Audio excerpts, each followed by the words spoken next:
Hey everybody, I have a quick video for you today, just showing you my first experimentation with these beautiful aqua pigments and how to use those for paper piecing. I got these from Christopher Allen at Brutus, Monroe, and I was so excited to see them. I love it. Anything with the dropper bottle, it makes me feel like a mad scientist. And these are highly pigmented liquid watercolors. And what's great about anytime I get a new color range, I look for a couple of things. I look for my ability to make a rainbow, which is what I'm doing today. So I'm pairing up all the colors of the rainbow. So here I have red and orange, but I'm sort of going to mix them together. I'm spraying a piece of watercolor paper with water just to help the pigment move around. And I'm mixing these two together. I want it to be sort of an abstract rainbow. But if I get an entire new collection, I need to be able to make a rainbow. It's just something I need to be able to do. So I like testing out the colors and seeing if I have some good clean rainbow colors I can work with, because I can mix everything else. So you can see both elements of the red and the orange here, which is what I was looking for. And these are bright and fun. I love this. Now, when I'm watercoloring normally, I'm taking a sheet of 5x7 watercolor paper and I'm cutting it in half. So I have these little scraps that are left over that I've trimmed off of larger pieces of watercolor paper that I've done a painting on. And I like to grab these little scraps and clean up my mat with them so that I have little elements that I can die cut or put a little critter on later. And I just stick them in my UFO pile, which is my unfinished objects pile. And you would be amazed how they come in handy later on, just pretty little scraps. So now I'm cleaning this piece of my craft mat. I like working on this smaller one when I have smaller pieces of paper. Otherwise, I just move everything out of the way and I work on my amazing silver craft mat that's directly on my desk. I love it so much. Now, every color line needs to have a good yellow. That's another requirement that I have for new mediums. Yellow is such a great mixing color. I need it in all of my product lines. And I'm mixing yellow and green, just continuing on with the Roy G. Biv. And once again, I'm going to spray this piece of watercolor paper.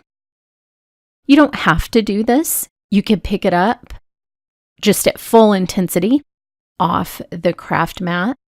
What I'm seeing with these pigments is they are very intense. And as I'm watching the red and orange piece dry a little bit in the corner, they do not appear to be fading back to a paler color, which is amazing. As you know, natural pigments like Daniel Smith will fade back to a less intense color, but some pigments, if they're synthetic, will not, which is highly desirable in a lot of settings. And I wanted this to be a very bright card.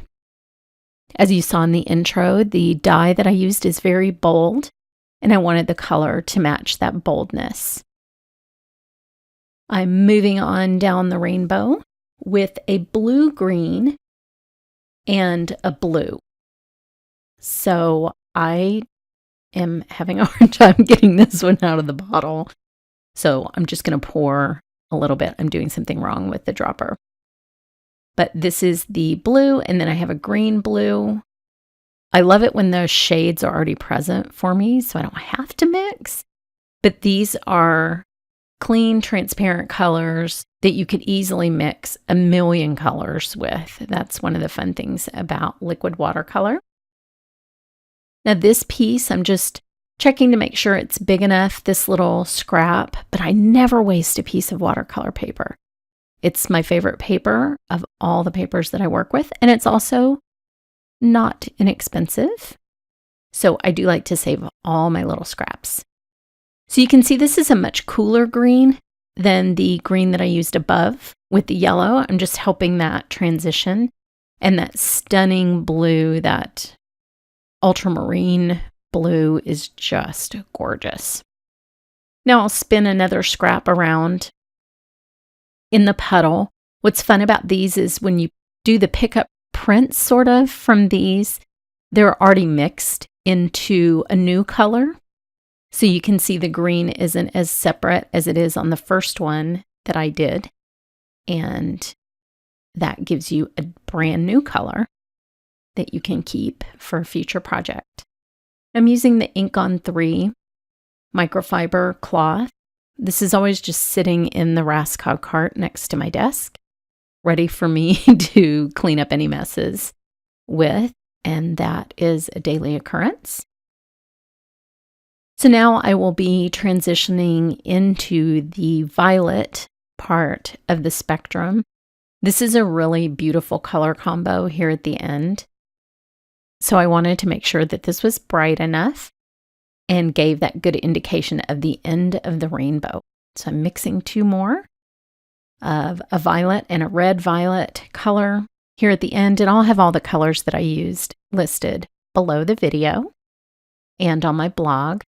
But these 2 make the transition back around to red at the beginning with a combination of cool and warm violets, as you can see there. Just perfect transition. I love that almost orchid color that's on the right. That's one of my favorite pigments in the world.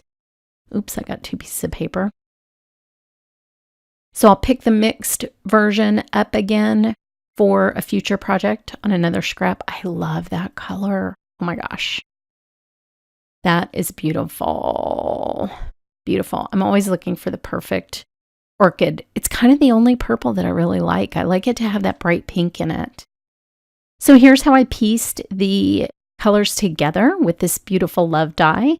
Head over to my blog today for more details and some info on retreats. And thanks so much for watching.